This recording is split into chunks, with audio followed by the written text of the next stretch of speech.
in the temple courts, sitting among the teachers, listening to them and asking them questions.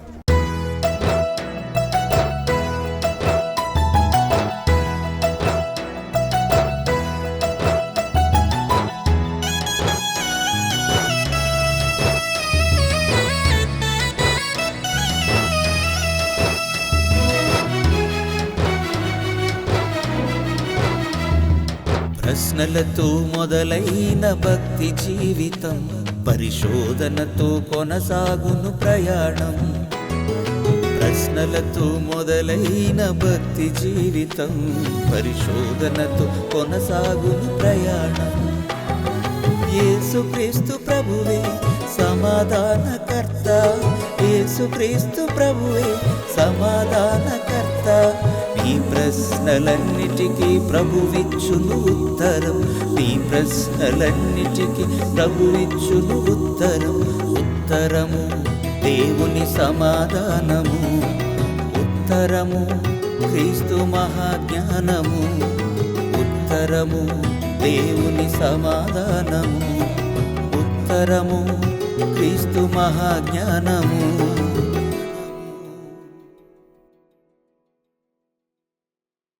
క్రీస్తు యేసునందు పరిశుద్ధపరచబడిన వారై దేవుని పిల్లలుగా ఉండుటకు పిలువబడిన మీ అందరికీ ప్రభువును రక్షకుడునైన యేసుక్రీస్తు వారి పేరిట నా హృదయపూర్వకమైన వందనములు తెలియజేయుచున్నాను. ఉత్తరము అనేటువంటి కార్యక్రమంలో మానవాళికి దేవుని పట్ల కలుగుతున్నటువంటి ప్రశ్నలకు జవాబులను మనం నేర్చుకుంటున్నాం. సమాధానకర్త అయిన యేసుక్రీస్తు ప్రభువు యొక్క కృపను బట్టి గతంలో అనేక ప్రశ్నలకు చక్కని సమాధానాలను మనం నేర్చుకున్నాం. మీలో ఇంకా ఎవరైనా వినని వారుంటే ఆ యొక్క సందేశములను విని ప్రశ్నలకు సమాధానాలను నేర్చుకోవలసిందిగా మీకు సూచిస్తున్నాను. ఆ క్రమంలో ఈరోజు కూడా ఒక చక్కని సమాధానాన్ని పరిశుద్ధ గ్రంథం నుండి మనమంతా కలిసి పరిశోధనాత్మకంగా నేర్చుకుందాం. ప్రియులారా, మనుషులంతా దేవుని పిల్లలు, మనుషులంతా దేవుని పిల్లలు. ఈ విషయంలో కొంతమందికి సందేహం ఉంది. దేవుని నమ్మిన వారికే, నాస్తికులకు కాదు. దేవుడు లేడు అని చెప్పే నాస్తికులకు కాదు, కానీ దేవుని నమ్ముతున్నాం అని చెప్పుకునే వారికి దేవుని పిల్లలు ఎవరు అనేటువంటి విషయంలో సందేహాలు ఉన్నాయి.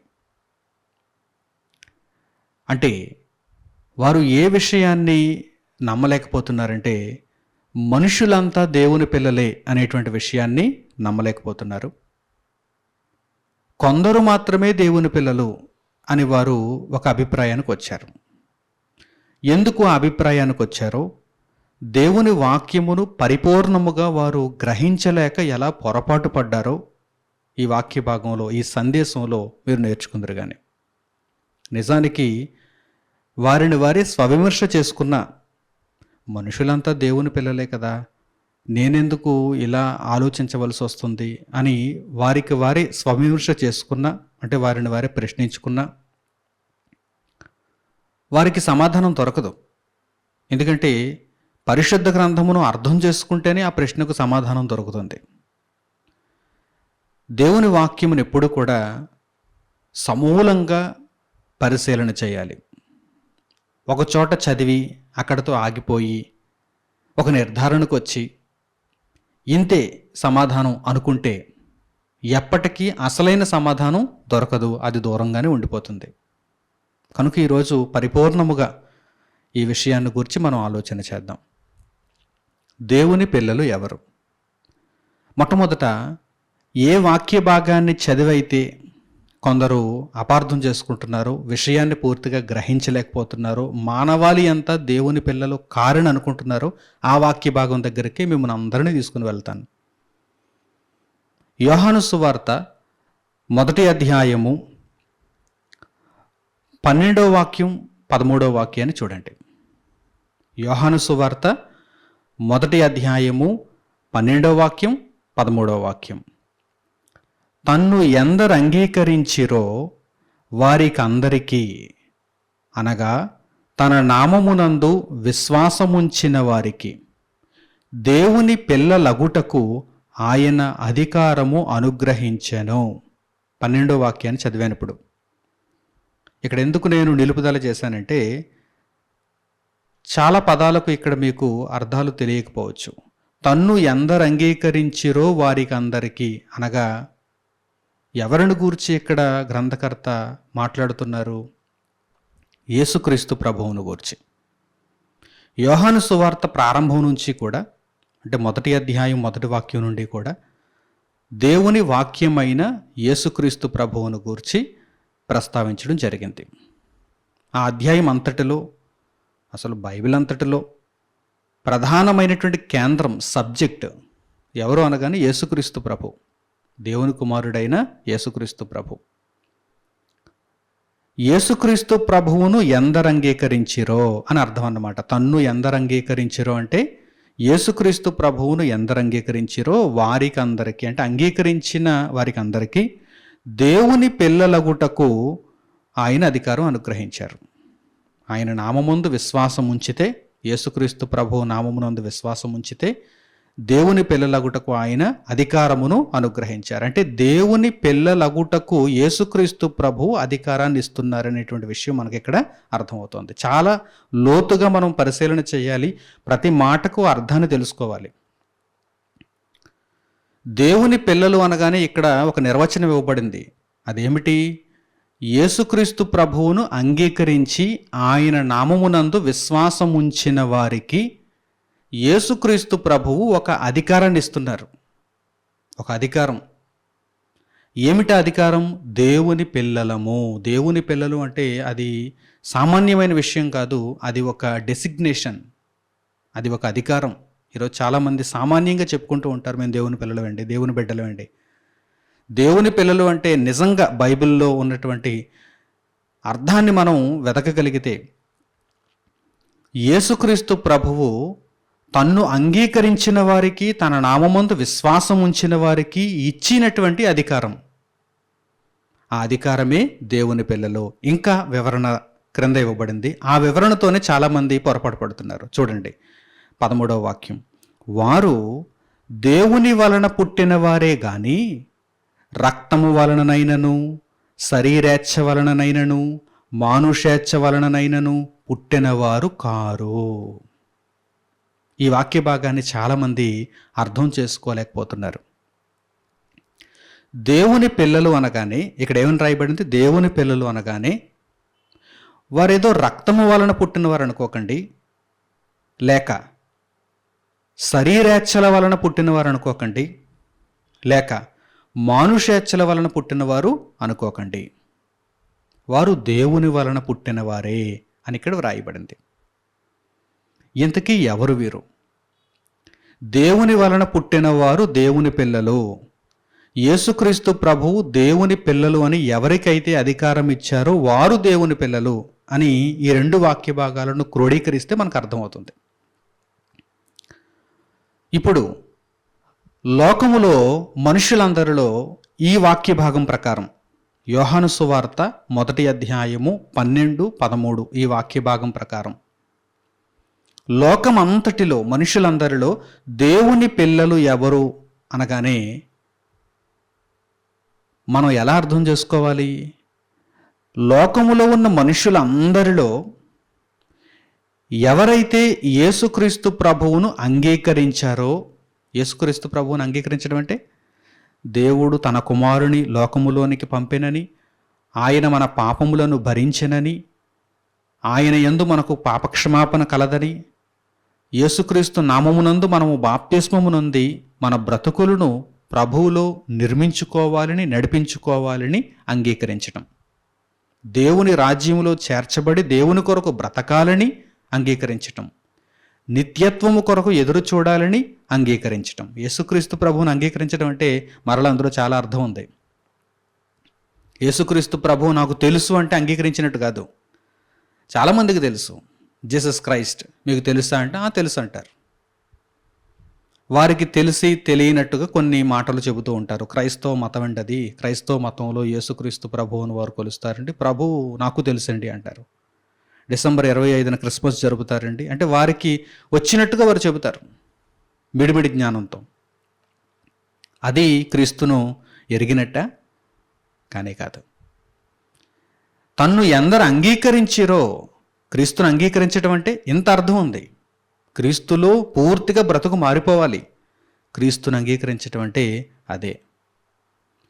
తన్ను ఎందరు అంగీకరించిరో వారికి, తన నామమందు విశ్వాసం ఉంచిన వారికి దేవుని పిల్లలగుటకు ఆ ప్రభువే అధికారమును అనుగ్రహిస్తున్నారు. వారు దేవుని పిల్లలు. ఇప్పుడు ప్రపంచవ్యాప్తంగా ఉన్నటువంటి సుమారు 750 కోట్ల నుండి 800 కోట్ల మంది మనుషులలో ఎవరు దేవుని పిల్లలు అనగానే ఈ 2 వాక్య భాగాలను మనం చదివిన పిదప యేసుక్రీస్తు ప్రభువును ఎందరూ నిజముగా అంగీకరించి ప్రభువు కొరకు బ్రతుకుతున్నారో వారికి ప్రభువు ఇచ్చిన అధికారాన్ని బట్టి వారు దేవుని పిల్లలని మనకు అర్థమవుతుంది. ఇప్పుడు ఆ దేవుని పిల్లల జాబితాలో మనం కూడా ఉండాలని మనకు అర్థమవుతుంది. అయితే ఇక్కడ చాలామందికి అర్థం కాని విషయం ఏంటంటే, మిగిలిన వారంతా రక్తము వలన, శరీరేచ్ఛల వలన, మానుషేచ్ఛల వలన పుట్టినవారు కదా, వారంతా దేవుని పిల్లలు కారు, కొందరే దేవుని పిల్లలు అని కొందరు అనుకుంటున్నారు. సందేహాలు. ఎందుకంటే పరిశుద్ధ గ్రంథం పూర్తిగా వారికి అర్థం కాలేదు. అసలు ఈ మాటలను దేవుడు రాయించటంలో పరమార్థం ఏమిటో కూడా వారికి తెలియలేదు. ప్రియులారా, భూమి మీద ఉన్నటువంటి మనుష్యులందరూ కూడా, ప్రస్తుతం ఉన్నటువంటి 750 కోట్ల నుండి 800 కోట్ల మంది మనుషులందరూ కూడా రక్తము వలన కానీ, శరీరేచ్ఛల వలన కానీ, మానుషేచ్ఛల వలన కానీ పుట్టినవారే. బాగా అర్థం చేసుకుంటున్నారా? నేనైనా మీరైనా ఎవరైనా సరే మనుష్యులుగా ఇప్పుడు కనిపిస్తున్నారంటే ప్రతి ఒక్కరూ ఎలా పుట్టినవారు? అసలు మొట్టమొదట ఎలా పుట్టినవారు? తల్లి గర్భంలో నుంచి ఎలా పుట్టినవారు? రక్తము వలన కానీ, శరీరేచ్ఛల వలన కానీ, మానుషేచ్ఛల వలన కానీ పుట్టినవారే. అయితే ఇలా పుట్టినటువంటి మానవాళి అంతటిలో మరలా దేవుని పిల్లలగుటకు దేవుడు అధికారాన్ని ఇస్తున్నాడు. యేసుక్రీస్తు ప్రభువు నామమును అంగీకరిస్తే, ఆయనను అనుసరిస్తే దేవుడు మరలా దేవుని పిల్లలగుటకు అవకాశం ఇస్తున్నాడు. అంటే దేవుని పిల్లలుగా మీరు మరలా పుట్టాలి. దేవుని పిల్లలుగా మరలా పుట్టాలి. నీకోదేముతో యేసుక్రీస్తు ప్రభువు యోహాను సువార్త 3వ అధ్యాయంలోనే ప్రారంభం నుంచి మీరు చూడగలిగితే ఇదే సందర్భాన్ని తెలియజేస్తున్నారు. ఒకడు క్రొత్తగా జన్మించితేనే కానీ దేవుని రాజ్యమును చూడలేడు. క్రొత్తగా జన్మించడం అంటే ఏమిటి? మరలా తల్లి గర్భమందు ప్రవేశించి రక్తము వలన కానీ, శరీరేచ్ఛల వలన కానీ, మానుషేచ్ఛల వలన కానీ పుట్టడమా? కానే కాదు. ఒకడు నీటి మూలముగాను ఆత్మ మూలముగాను జన్మించితే అదే క్రొత్త జన్మ అని యేసుక్రీస్తు ప్రభువు నీకోదేమో అడిగినటువంటి ప్రశ్నకు కూడా అక్కడ సమాధానాన్ని తెలియజేశారు. యోహాను సువార్త 3వ అధ్యాయం ప్రారంభం నుంచి మీరు చూస్తే మీకు అర్థమవుతుంది. అయితే ఇప్పుడు ప్రశ్న ఏంటంటే, మానవాళి అంతా రక్తము వలన కానీ, శరీరేచ్ఛల వలన కానీ, మానుషేచ్ఛల వలన కానీ పుట్టినవారే, మరి వీరంతా దేవుని పిల్లలు కారా? దేవుని కొరకు దేవుని వలన పుట్టినవారు కారా? అంటే తల్లి గర్భము నుండి పుట్టినప్పుడు వారంతా దేవుని వలన పుట్టినవారే. కానీ ఎప్పుడైతే వారు పాపాత్ములుగా మారుతున్నారో, ఎప్పుడైతే వారు ఆజ్ఞాతిక్రమమును జరిగిస్తున్నారో, అప్పుడు వారు ఏమవుతున్నారు? దేవునికి దూరం అవుతున్నారు. దేవుని పిల్లలు అనేటువంటి అధికారాన్ని కోల్పోతున్నారు. ఒక చంటి బిడ్డ దేవుని వలనే పుడతాడు, దేవుని వలనే పుడుతుంది. ఒక బేబీ దేవుని వలన పుడుతుందా, దెయ్యం వలన పుడుతుందా? చెప్పండి. ప్రపంచవ్యాప్తంగా ఉన్నటువంటి మనుషులందరూ తమ తమ తల్లి గర్భాలలో నుండి ఎవరి వలన పుట్టారు? ఎన్నో సందర్భాలలో మనం ఈ విషయాలను ప్రస్తావించుకున్నాం. కీర్తనల గ్రంథం 139వ అధ్యాయంలో దావీదు, నా తల్లి గర్భమందు నన్ను నిర్మించిన వాడవు నీవే అని తెలియచేయలేదా? నా అంతరింద్రియములను నిర్మించిన వాడవు నీవే. నాకు కన్నునిచ్చిన వాడవు, కాలునిచ్చిన వాడవు, చేతులనిచ్చిన వాడవు, చర్మముతో, ఎముకలతో, మాంసముతో, నరములతో సంధించి ఈ దేహాన్ని అనుగ్రహించిన వాడవు నీవే, బ్రతుకునిచ్చిన వాడవు నీవే అని మనం మాట్లాడటం లేదా? అంటే ప్రపంచవ్యాప్తంగా ఉన్నటువంటి మనుష్యులలో ప్రతి ఒక్కరూ కూడా దేవుని వలనే పుట్టారు. మరి ఇక్కడ దేవుని వలన పుట్టిన వారికి మరో నిర్వచనం ఇవ్వబడింది కదా అంటే మీకు విషయం మొత్తం అర్థం కావాలి, అప్పుడు ఈ వాక్య భాగం అర్థమవుతుంది. విషయం మొత్తం ఏమిటి? తల్లి గర్భంలో నుండి పుట్టినప్పుడు, చిన్న బిడ్డలుగా ఉన్నప్పుడు, ఇంకా వారికి పాపం అంటనప్పుడు, వారు ఆజ్ఞాతిక్రమమును జరిగించినప్పుడు వారు దేవునికి పిల్లలే. వారు దేవునికి పిల్లలే. ఇప్పుడు ఆదాము హవ్వలను మీరు తీసుకోండి. ఆదాము హవ్వలను ఉదాహరణగా తీసుకోండి. ఆదాము హవ్వలు దేవుడు ఆజ్ఞాపించిన తినవద్దని చెప్పినటువంటి వృక్ష ఫలములను తిన్నప్పుడు, మంచి చెడ్డల తెలివినిచ్చు వృక్ష ఫలములను వారు తిన్నప్పుడు వారు పాపమును జరిగించిన వారు. కానీ వారు ఆ ఫలమును తినక ముందు వారు పవిత్రులే, వారు దేవునికి పిల్లలే. అందుకే దేవుడు మన స్వరూపమందు మన పోలిక చొప్పున వారిని చేద్దాం. ఆదాము దేవునికి కుమారుడు అని వ్రాయబడింది. లూకాసు సువార్త 3వ అధ్యాయము 39వ వాక్యంలో ఆదాము ఎవరికి కుమారుడు? దేవునికి కుమారుడు. అంటే ఆదాము సృష్టింపబడినప్పుడు దేవునికి కుమారుడు. ఆదాము పాపము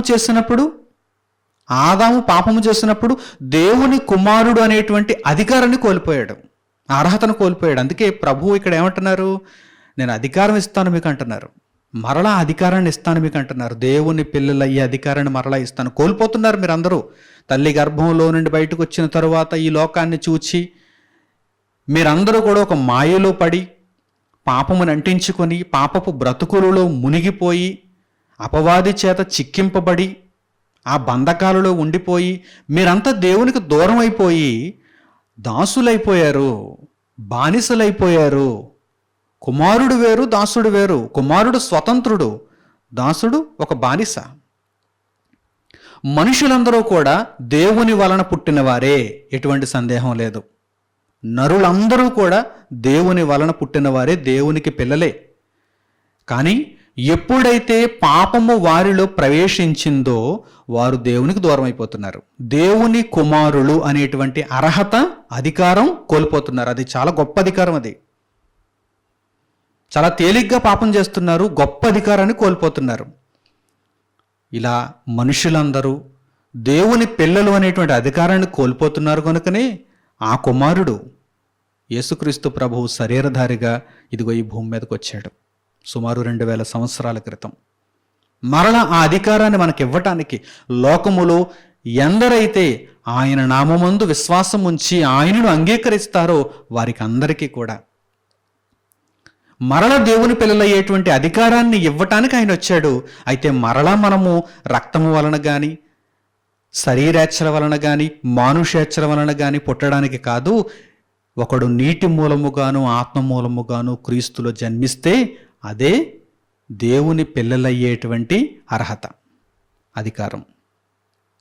అంటే ఒకప్పుడు అనగా మనము బాల్య దశలో ఉన్నప్పుడు పాపమును ఎరుగనప్పుడు, పాపమును చేయక ముందు దేవుని పిల్లలమే.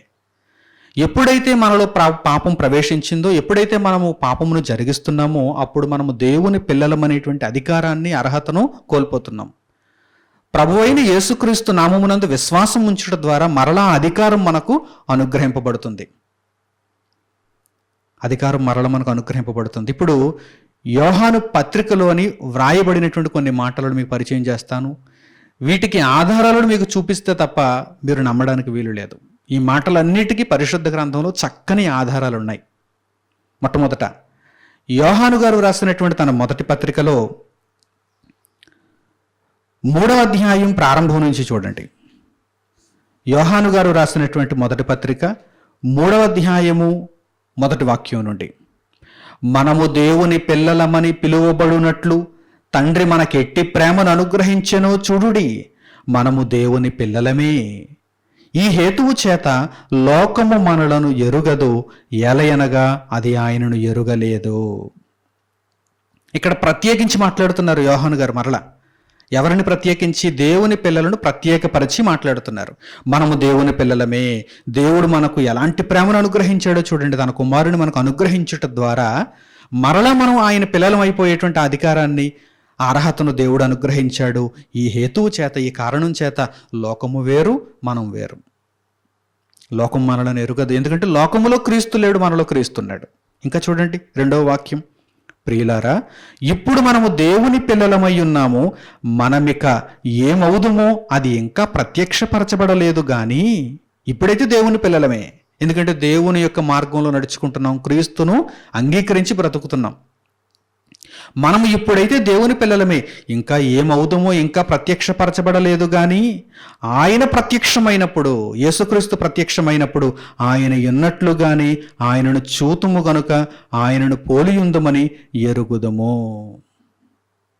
భవిష్యత్తులో మనకు దేవుడు నిత్యరాజ్యాన్ని ఎలాగూ అనుగ్రహింపబోతున్నాడో అది మనమైతే ఎరుగము కానీ, ఇదిగో ఆయన ప్రత్యక్షమైనప్పుడు, అంటే 2వ రాకడలో మనలను రక్షించినటువంటి ప్రభువు వచ్చినప్పుడు ఆయనను పోలియుందుమని మాత్రము ఎరుగుదము. ఎంత చక్కగా ఇక్కడ యోహాను గారు వర్ణిస్తున్నారో చూడండి.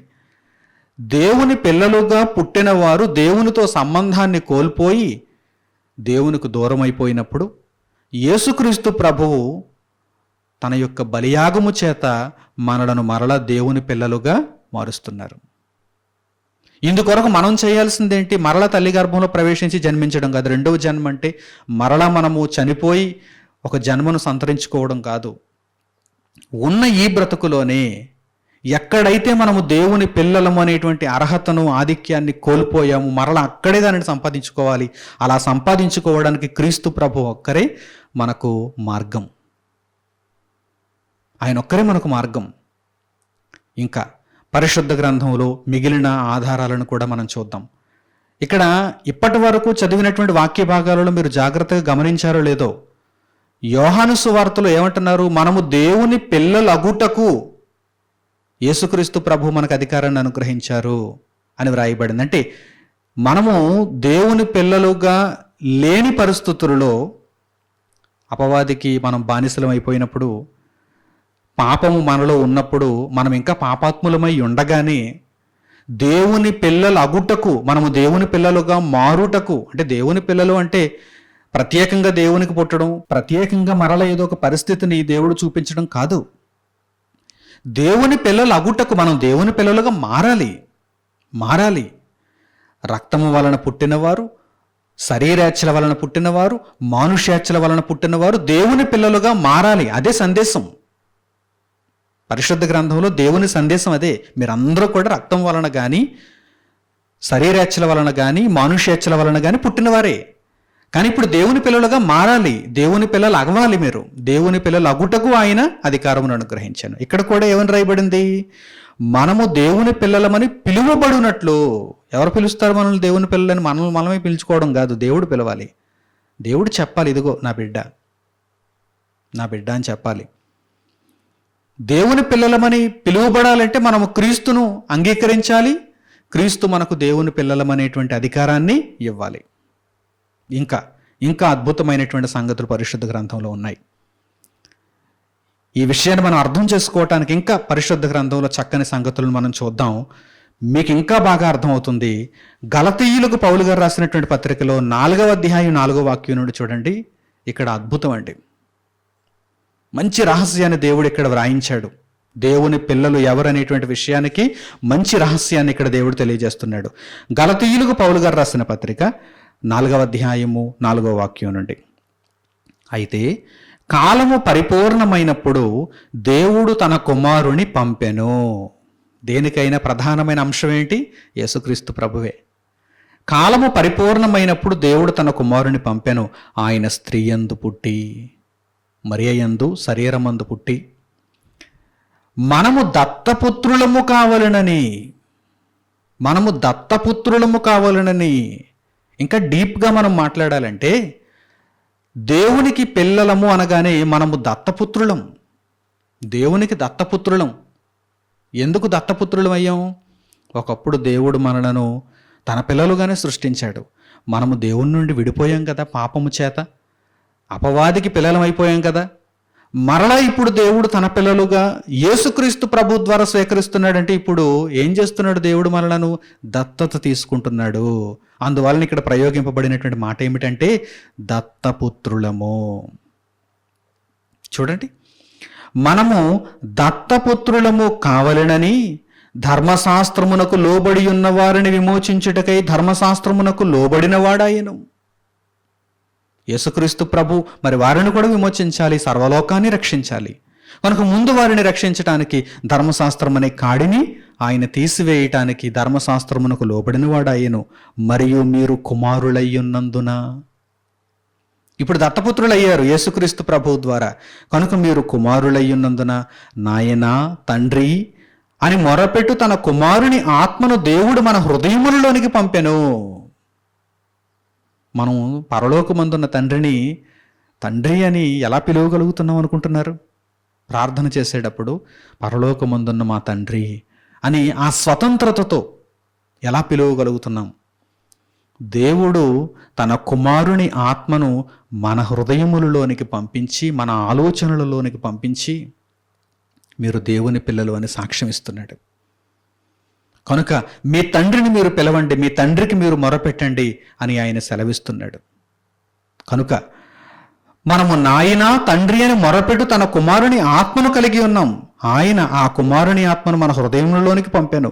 కాబట్టి నీవిక దాసుడవు కావు. ఇప్పటి వరకు ఎవరు దాసులు? ఎవరికి దాసులు? చాలామంది మీలో అనుకోవచ్చు, నేనేం దాసుడిని, పుట్టడంతోనే సిల్వర్ స్పూన్తో పుట్టాను, గోల్డెన్ స్పూన్తో పుట్టాను చాలామంది అనుకుంటూ ఉంటారు. నా తల్లిదండ్రులు బాగా రిచ్చు, నేను ఎప్పుడు ఎవరికి దాస్యం చేయలేదు అనుకుంటారు. ఎందుకంటే ఒకప్పుడు అలాగే అనుకున్నారు. యూదులలో అనేక మంది ఆ వాక్య భాగం దగ్గర కూడా మేము తీసుకుని వెళ్తాను. యేసుక్రీస్తు ప్రభు దగ్గరే వారు చెబుతున్నారు, మేము ఎవరికి ఎప్పుడు దాస్యం చేయలేదంటున్నారు వారు. ప్రభువు మాత్రం ఏమంటున్నారంటే మీరు దాసులే అంటున్నారు. మీరు దాసులే, నీవిక దాసుడవు కావు. ఇప్పటి వరకు దాసులు. ఎవరికి దాసులు? మనుషులను మీరెవరికి దాసులుగా ఉండకపోయినా పాపము చేసిన ప్రతి ఒక్కడు పాపమునకు దాసుడు. అందుకొచ్చింది ఇక్కడ దేవుని పిల్లలు అనేటువంటి కాన్సెప్ట్. పాపము చేసిన ప్రతి ఒక్కరూ పాపమునకు దాసులైపోయారు. దేవుని పిల్లలుగానే పుట్టారు. మనుషులందరూ దేవుని పిల్లలే, దేవుని పిల్లలుగానే పుట్టారు. కానీ పాపము చేసిన వారందరూ పాపమునకు దాసులు అయిపోయారు. కనుక మీరు ఎప్పుడైతే క్రీస్తును అంగీకరించి ఆయన నామముందు విశ్వాసం ఉంచుతారో అప్పుడు మీరు దాసులు కారు, కుమారులే. కాబట్టి నీవిక దాసుడవు కావు, కుమారుడివే. కుమారుడు అయితే దేవుని ద్వారా వారసుడవు, నిత్య రాజ్యానికి వారసుడవు. అంత గొప్ప స్వాస్యాన్ని మనం సంపాదించుకోవాలి. ఇంకా దాసులుగానే ఉండిపోయారా? ఆలోచన చేయండి. లోకములో మనుష్యులకు మీరు దాసులుగా ఉండటం వేరు. అది జానుడి పొట్టను పోషించుకోవటానికి మీరు ఎవరి క్రిందో పనిచేస్తూ ఉండొచ్చు, 4 రూపాయలు సంపాదించుకోవచ్చు, మిమ్మును మీ కుటుంబాన్ని పోషించుకుంటూ ఉండొచ్చు. ఆ దాస్యత్వం వేరు. కానీ పాపమునకు దాసులుగా ఉన్న ప్రతి ఒక్కరూ ఇక్కడ ఆలోచన చేయాలి.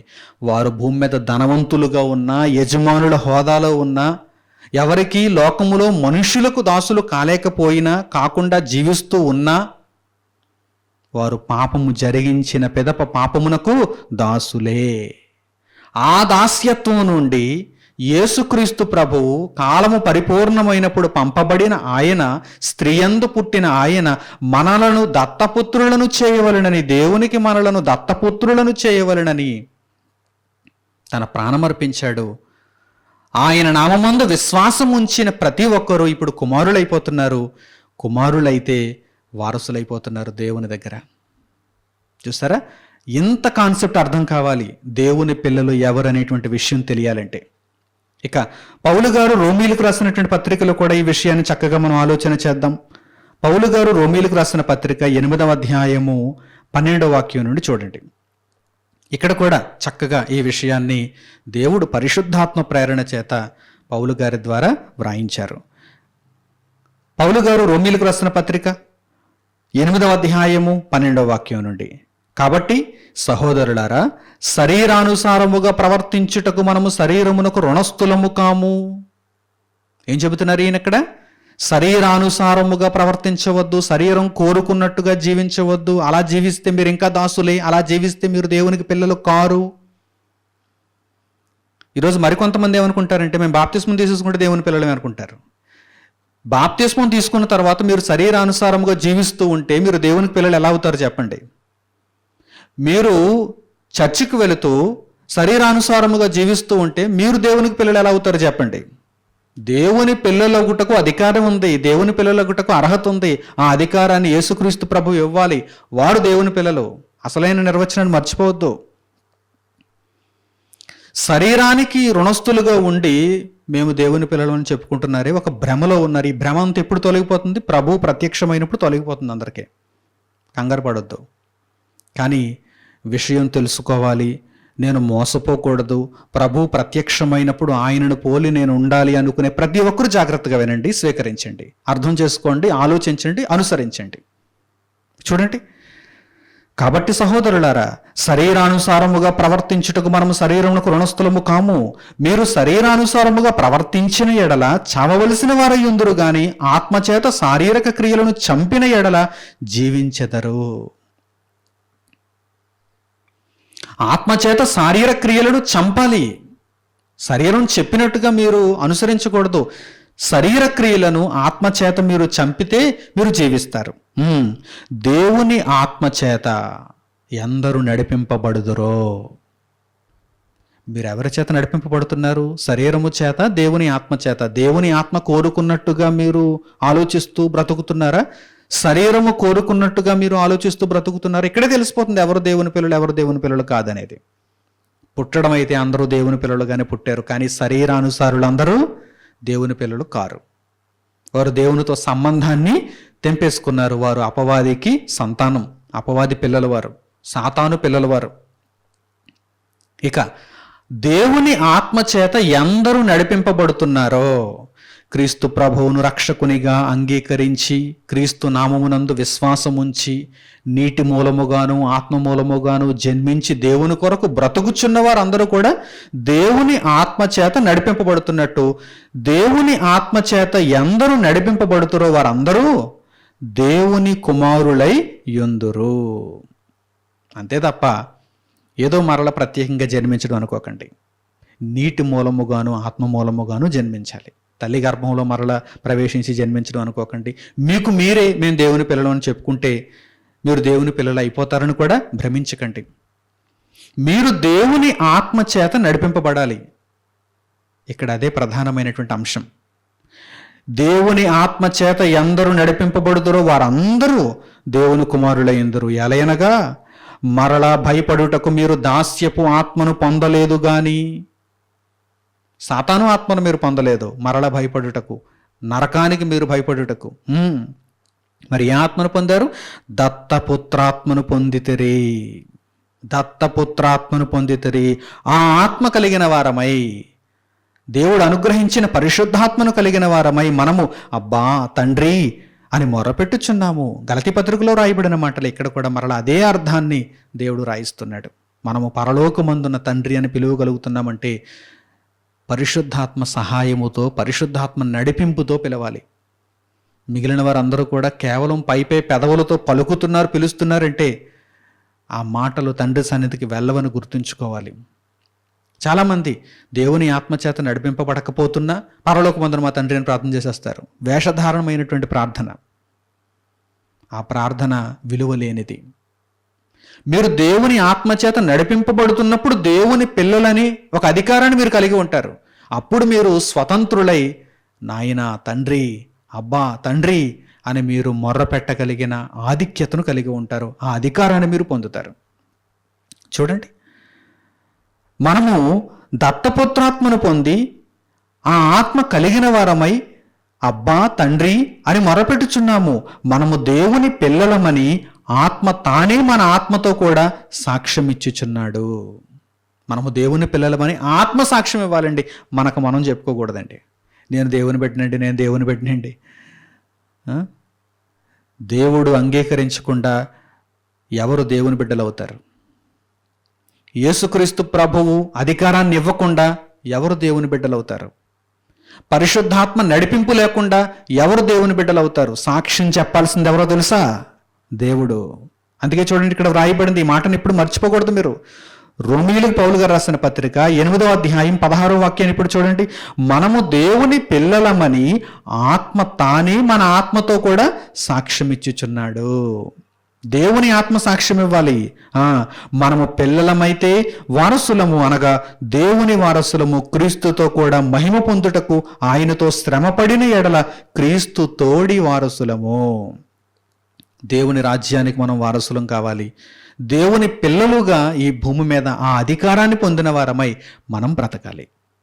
ప్రియులారా, ఇప్పటి వరకు చెప్పబడినటువంటి విషయాలన్నీ కూడా మీకు చక్కగా అర్థమయ్యాయని నేను భావిస్తున్నాను. ఇక భూమి మీద పుట్టిన వారందరూ దేవుని పిల్లలే అయినా వారిలో ఎప్పుడైతే పాపం ప్రవేశించిందో, వారు పాపాత్ములుగా ఎప్పుడైతే మారుతున్నారో, పాపం ప్రవేశించడం అంటే అర్థం ఏంటి? పాపములకు చోటు ఇవ్వడం, వారు పాపమును జరిగించటం, పాపమును చేయటం.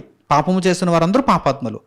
ఎప్పుడైతే మనుషులు దేవుని పిల్లలుగా పుట్టినా కానీ, పుట్టుకలో దేవుని పిల్లలైనా కానీ పాపమును జరిగించారో వారు దేవునికి పిల్లలు కాకుండా పోతున్నారు. దేవుని పిల్లలు అనేటువంటి అధికారాన్ని కోల్పోతున్నారు. అదొక అధికారం, అదొక అర్హత. ఆ అధికారాన్ని కోల్పోతున్నారు. ఆ అధికారాన్ని కోల్పోయినప్పుడు మనుషులందరూ ఎలా మారిపోతున్నారంటే అపవాదికి పిల్లలుగా మారిపోతున్నారు. దేవునికి పిల్లలు కాకపోతే ఇంకా అపవాదికి పిల్లలు. యేసుక్రీస్తు ప్రభువు ద్వారా మరలా దేవుని పిల్లలు అయ్యేటువంటి అవకాశాన్ని దేవుడు ఎవరికి ఇచ్చాడు? అపవాది పిల్లలకి ఇచ్చాడు. అంటే భూమి మీద ఉన్నటువంటి మనుషులందరికీ. రోగులకే అవసరం, వైద్యుని యొక్క అవసరం ఎవరికి ఉంది? రోగులకే. రోగులంటే ఎవరిక్కడ? అపవాది పిల్లలు. వారు ఒకప్పుడు దేవుని పిల్లలే. ఆ ప్రేమ చేతే దేవుడు లోకమును ఎంతో ప్రేమించెను, అందుచేతనే తన అద్వితీయ కుమారుని లోకమునకు అనుగ్రహించాను, నిత్య జీవమును మనకందరికీ దయచేయటానికి ఆయనను మనకు దయచేశాను. ఈ విషయాన్ని మీరు అర్థం చేసుకోవాలి. ప్రియులారా, యేసుక్రీస్తు ప్రభు శరీరధారిగా ఈ భూమి మీద ఉన్నప్పుడు యూదులలో అనేక మంది ఈ విషయాన్ని ఒప్పుకోవటం లేదు. ఇప్పుడే కూడా చాలామంది ఎలాగైతే ఒప్పుకోవటం లేదో, అప్పుడు కూడా చాలామంది యూదులు ఒప్పుకోవటం లేదు. దేవుని నుండి సంబంధాన్ని కోల్పోయి అపవాదికి పిల్లలుగా బ్రతుకుతూ వారు ఒక భ్రమలో ఉన్నారు. మేము దేవుని పిల్లలమే అనేటువంటి భ్రమలో ఉన్నారు. ఇప్పుడు అట్టి వారిని గురించి ప్రభు ఏమన్నారు, ఆ సందర్భం ఏమిటో మనం చూద్దాం. యోహాను సువార్త 8వ అధ్యాయము 37వ వాక్యం నుండి చూడండి. యోహాను సువార్త 8వ అధ్యాయము 37వ వాక్యం నుండి మీరు అబ్రహాము సంతానమని నాకు తెలియను. వారు ఏమంటున్నారండి? మేము ఎవరికి దాసులం కాదు, మేము స్వతంత్రులమే, మేము అబ్రహాము సంతానము. నీ వచ్చి మాకు నిత్య జీవం ఇవ్వాల్సిన అవసరం లేదు, మరలా దేవుని పిల్లలగుటకు మాకు అధికారాన్ని ఇవ్వాల్సినటువంటి అవసరం అంతకంటే లేదు, మేము అబ్రహాము సంతానం అని గొప్పలు చెప్పుకుంటున్నారు. అప్పుడు ప్రభువారు ఏమంటున్నారు చూడండి, 37వ వాక్యం. యోహాను సువార్త 8వ అధ్యాయం 37వ వాక్యం. మీరు అబ్రహాము సంతానమని నాకు తెలియను. బాబు, నాకు తెలుసు, మీరందరూ అబ్రహాము సంతానమని నాకు తెలియను. మీరు యూదులు, ఇశ్రాయేలీయులు, మీరు అబ్రహాము సంతానమని నాకు తెలియను. అయినంత మాత్రం చేత మీరు దేవునికి పిల్లలు అయిపోతారా? మీరు ఎప్పుడో దేవునికి పిల్లలు అనేటువంటి సంబంధాన్ని కోల్పోయారు. వారు ఏ భ్రమలో ఉన్నారు? అబ్రహాముకు సంతానం కదా కనుక మేము దేవుని పిల్లలం అనేటువంటి భ్రమలో ఉన్నారు. కానీ సంబంధాన్ని కోల్పోయాము, దేవునికి పిల్లలం అనేటువంటి అధికారాన్ని, ఆధిక్యతను, అర్హతను కోల్పోయామనేటువంటి విషయం వారికి అర్థం కాలేదు. ఆ విషయాన్ని ప్రభు అక్కడ వారికి వివరిస్తున్నారు. మీరు అబ్రహాము సంతానమే అదనటం లేదు, ఆ విషయం నాకు తెలియను. మీరు అబ్రహాము సంతానమని నాకు తెలియను, అయినను మీలో నా వాక్యమునకు చోటు లేదు గనుక నన్ను చంపవెదకుచున్నారు. మీలో నా వాక్యమునకు చోటు లేదు. మరి అలాంటప్పుడు మీరు ఇంకా పాపాత్ములుగానే ఉండిపోయి దేవునికి పిల్లలమని ఎలా అనుకుంటున్నారు? నేను నా తండ్రి యొద్ద చూచిన సంగతులే బోధించుచున్నాను, ఆ ప్రకారమే మీరు మీ తండ్రి యొద్ద వినిన వాటిని జరిగించుచున్నారని వారితో చెప్పాను. నా తండ్రి దేవుడు, మీ తండ్రి ఎవరంటే, ఇదిగో మీరు నన్ను చంప వెదకుచున్నారు గనక మీ తండ్రి నరహంతకుడు. చూడండి, యేసుక్రీస్తు ప్రభు ఇక్కడ ఒక చక్కని రహస్యాన్ని తెలియజేస్తున్నారు. నేను నా తండ్రి యొద్ద వినిన సంగతులు, అక్కడ చూచిన సంగతులు నేను బోధిస్తున్నాను, మీరేమో మీ తండ్రి యొద్ద వినిన వాటిని జరిగిస్తున్నారు. ఇంతకీ యేసుక్రీస్తు ప్రభువు తండ్రి దేవుడైతే పరలోకమందున్న తండ్రి అయితే మరి అక్కడ ఉన్నటువంటి అబ్రహాము సంతానమైనటువంటి యూదుల యొక్క తండ్రి ఎవరు? చూడండి, క్రింది మాటలు చదివితే మీకు అర్థమవుతుంది. ఏ తండ్రి దగ్గర విని వారు ఆ నరహంతకమైన ఆలోచనలు కలిగి ఉన్నారో అక్కడ క్రింద చదివితే మనకు అర్థమవుతుంది. అందుకు వారు ఆయనతో మా తండ్రి అబ్రహాం అని ఒప్పుకోవటం లేదు. వారు ఒకే పట్టు మీద ఉన్నారు, మా తండ్రి అబ్రహాము. అప్పుడు యేసుక్రీస్తు ప్రభు ఏమంటున్నారు చూడండి, యేసు మీరు అబ్రహాము పిల్లలైతే అబ్రహాము చేసిన క్రియలు చేతురు, మరి ఆ క్రియలు ఏమి చేయటం లేదు. మీరు అబ్రహాం సంతానమే, బై బర్త్ మీరు అబ్రహాం సంతానం, కానీ పాపము చేయుట వలన మీరు అబ్రహాము పిల్లలుగా బ్రతకటం లేదు. అంటే బై బర్త్ దేవుని పిల్లలైతే ఇక చచ్చేంత వరకు దేవుని పిల్లలే అనడానికి ఏమైనా అవకాశం ఉందా? పాపమును జరిగించిన ప్రతి ఒక్కరూ దేవుని పిల్లలు అనేటువంటి సంబంధాన్ని కోల్పోతారు. ఇప్పుడు కూడా క్రీస్తు ప్రభు మార్గంలో నడుచుకుంటూ మరణమునకు ముందు మరల అవిశ్వాసులైపోతే దేవుని పిల్లలే. బాప్తిస్మం తీసుకున్నారు అంటే నీటి మూలముగా ఆత్మ మూలముగా జన్మించారు, క్రీస్తును రక్షకునిగా అంగీకరించారు, క్రీస్తు మార్గంలో నడుచుకుంటున్నారు. కానీ సడన్గా మరల వీరికేదో అయింది. చంచల మనస్కులు దేవుని మార్గంలో నుండి వెళ్ళిపోయారు. దేవుని పని అంటే ఇక పట్టించుకోలేదు, క్రీస్తును ఇక విడిచిపెట్టేశారు. మరి అప్పుడు వారు ఏమవుతారు? మరలా అపవాదికి పిల్లలైపోతారు. అంటే దేవుని పిల్లలు అనేటువంటి ఈ ఆధిక్యత, ఈ అర్హత మనము క్రీస్తు ప్రభువు ద్వారా ఎప్పుడూ కూడా కాపాడుకుంటూ ఉండాలి. ఒక్కసారి అనుగ్రహింపబడింది అమ్మయ్య అనుకోవడానికి వీలు లేదండి. గవర్నమెంట్ జాబ్ లాగా, ఒక గవర్నమెంట్ జాబ్ అయితే ఒక్కసారి వచ్చేసింది, మరలా నేను రిటైర్ అయ్యేంత వరకు కూడా చక్కగా ఈ జాబుని చేసుకోవచ్చు అనుకోవడానికి వీలు లేదు. దేవుని పిల్లలు అనేటువంటి అర్హత, ఆధిక్యత చచ్చేంత వరకు కూడా ఎంతో జాగ్రత్తగా ఉండాలి. ఇదే విషయాన్ని దేవుడు తెలియజేస్తున్నాడు. మీరు మెలకువగా ఉండండి, జాగరూకులై ఉండండి. మీ విరోధి అయిన వాడు ఒప్పుకోడు, మీరు నీతిగా బ్రతుకుతానంటే ఒప్పుకోడు. వాడు గర్జించు సింహము వలె ఎవరిని మృంగుదునని వెదకుచూ తిరుగుచున్నాడు. వాడికి బలైపోతారు. మీరు జాగ్రత్త, మీరు అలర్ట్గా ఉండండి. విశ్వాసమును డాలు పట్టుకోండి. వాడు వేసే అగ్నిబాణములన్నిటిని ఆర్పడానికి శక్తిమంతులు అవ్వండి. వాడితో చక్కని యుద్ధం చేయండి. క్రైస్తవుని యుద్ధోపకరణములు ధరించుకోండి. రక్షణయరు శిరస్త్రానము, సువార్తనే జోడు. ఎఫెసీ పత్రిక 6వ అధ్యాయంలో ఎన్ని విషయాలలో దేవుడు హెచ్చరించలేదు? మీరు జాగ్రత్తగా ఉండాలి, జాగ్రత్తగా ఉండాలని. కనుక ఎప్పుడైనా దేవుని పిల్లలు మరలా అపవాది పిల్లలు అయిపోయేటువంటి అవకాశం ఉంది. మరణంలోపు ఇంకా భూమి మీద బ్రతుకున్నటువంటి కాలంలో ఎప్పుడైనా అపవాది పిల్లలుగా ఉన్నవారు మరలా దేవుణ్ణి అంగీకరించి దేవుని కొరకు బ్రతికి దేవుని పిల్లలు అయ్యేటువంటి అధికారాన్ని క్రీస్తు ప్రభు వలన పొందే అవకాశం కూడా ఉంది. ఈ అవకాశాన్ని సద్వినియోగం చేసుకోండి. ఆ అవకాశంలో మాత్రం మీరు నాశనం కాకండి. ఆ అవకాశం ఉంది, ఈ అవకాశం ఉంది. దేవుని పిల్లలుగా మీరు మారే అవకాశం ఉంది. దేవుని పిల్లలుగా మారిన తర్వాత మరలా అపవాది పిల్లలుగా మారిపోయే అవకాశం కూడా లేకపోలేదు. కనుక జాగ్రత్తగా ఉండండి. చూడండి, ఇక్కడ మీరు అబ్రహాము పిల్లలైతే అబ్రహాము చేసిన క్రియలు చేస్తారు. దేవుని వలన వినిన సత్యము మీతో చెప్పిన వాడనైన నన్ను మీరిప్పుడు చంప వెదకుచున్నారే, అబ్రహాము అట్లు చేయలేదు. అబ్రహాం ఏమైనా దేవుని పిల్లల్ని చంపాడా? మరి మీరేంటి నన్ను చంపుతూ మీరు అబ్రహాము సంతానం అంటున్నారు? నన్ను చంప వెదకుచ్చు, నన్ను చంప పన్నాగములు పన్నుచు, కుట్ర చేయొచ్చు, మీరు అబ్రహాం సంతానం అంటున్నారేంటి? అంటే మీ ఆలోచనలు బట్టి మీరు ఎవరి సంతానమో అర్థమైపోతుంది. మీరు అపవాది సంతానమా, దేవుని సంతానమా? చూడండి, ఇక క్రింది మాటలు చాలా చక్కగా వివరిస్తున్నారండి ఇక్కడ ప్రభువు వారు ఈ విషయాన్ని. మీరు మీ తండ్రి క్రియలే చేయుచున్నారని వారితో చెప్పాను.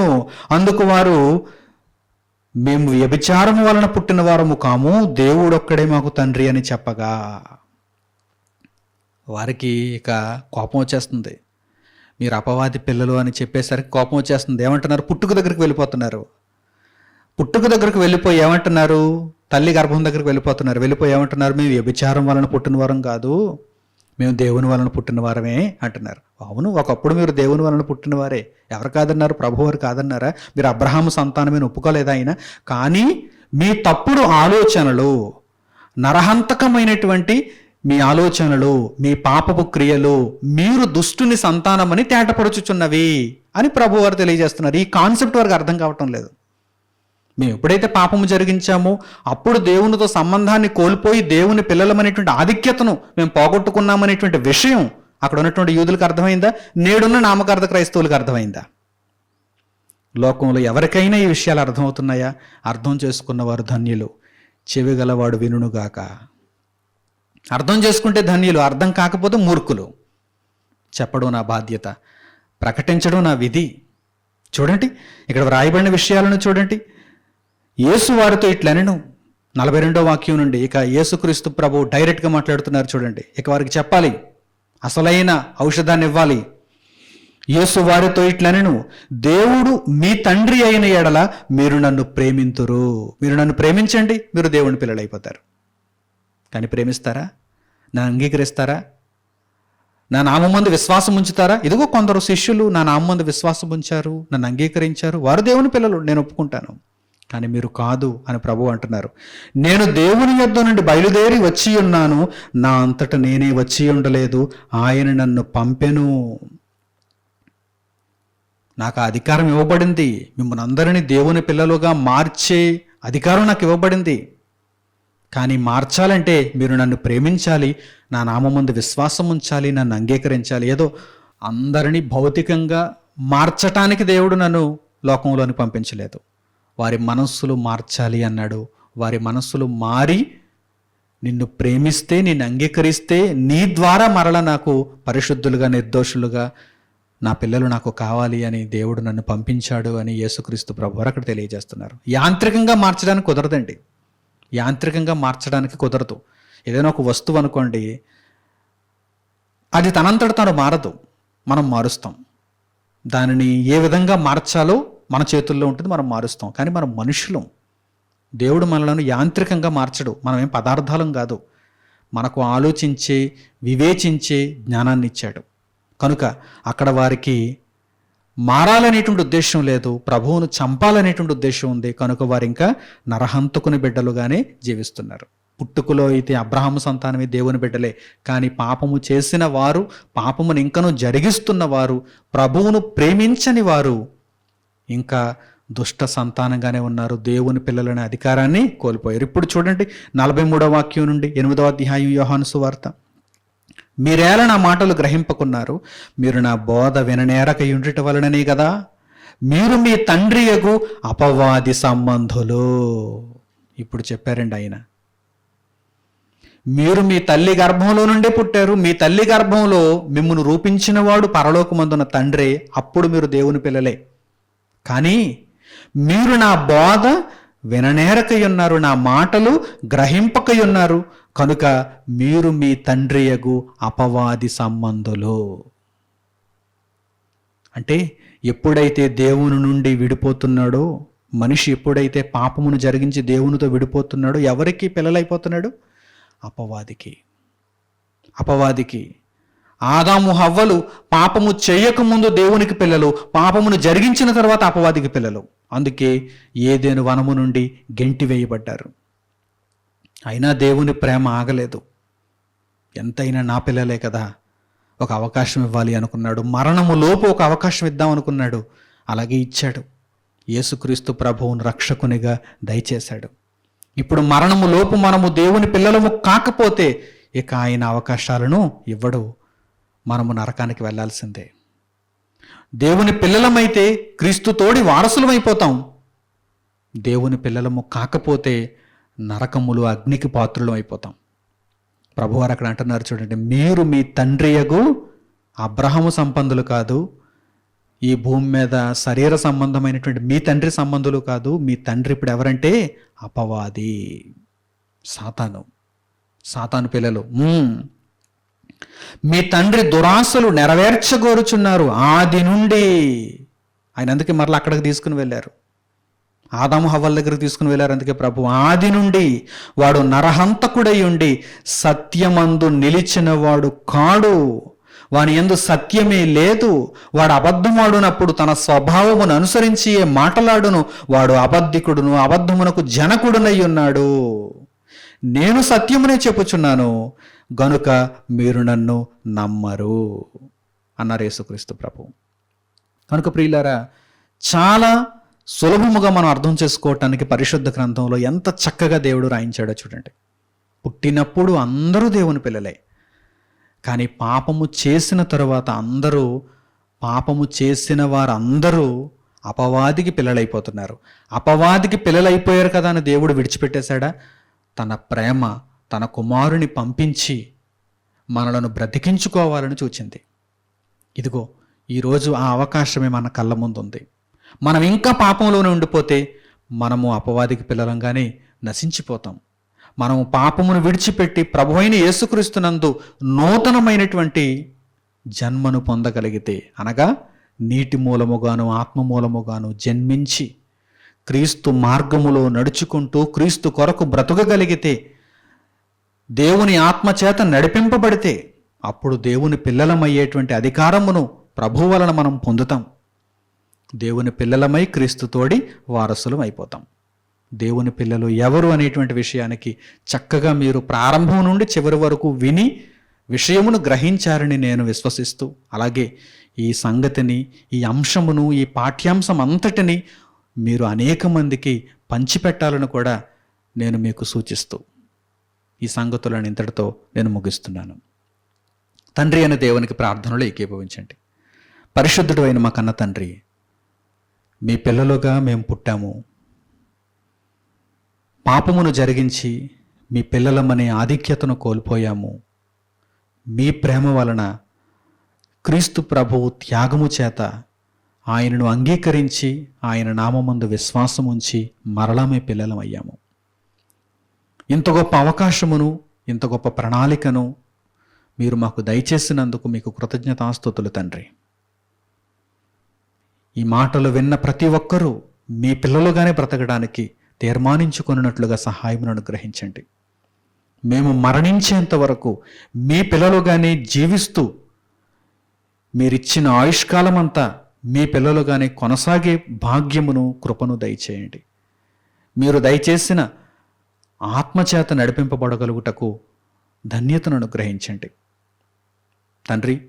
ఇంత గొప్ప జ్ఞానమును మాకు వివరించి అనుగ్రహించినందుకు మీ పాదములకు స్తుతులు, స్తోత్రములు తెలియజేస్తూ మా ప్రార్థన మనవులను మా ప్రభువును రక్షకుడునైన యేసుక్రీస్తు వారి పేరిట మిమ్మల్ని వేడుకొనుచున్నాము తండ్రి. ఆమెన్. అందరికీ వందనములు. సెలవు.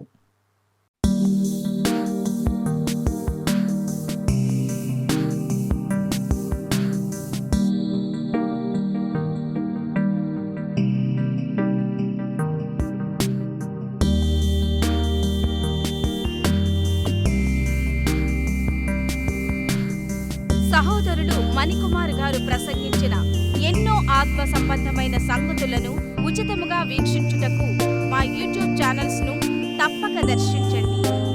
మా సమాచారమును ఎప్పటికప్పుడు తెలుసుకుని ఆత్మీయాభివృద్ధి నొందవలనంటే మా యూట్యూబ్ ఛానల్స్ ను సబ్స్క్రైబ్ చేసుకోండి. సత్వర నోటిఫికేషన్ల కొరకు సబ్స్క్రైబ్ బటన్ ప్రక్కనే ఉన్న బెల్ సింబల్ ను క్లిక్ చేయండి.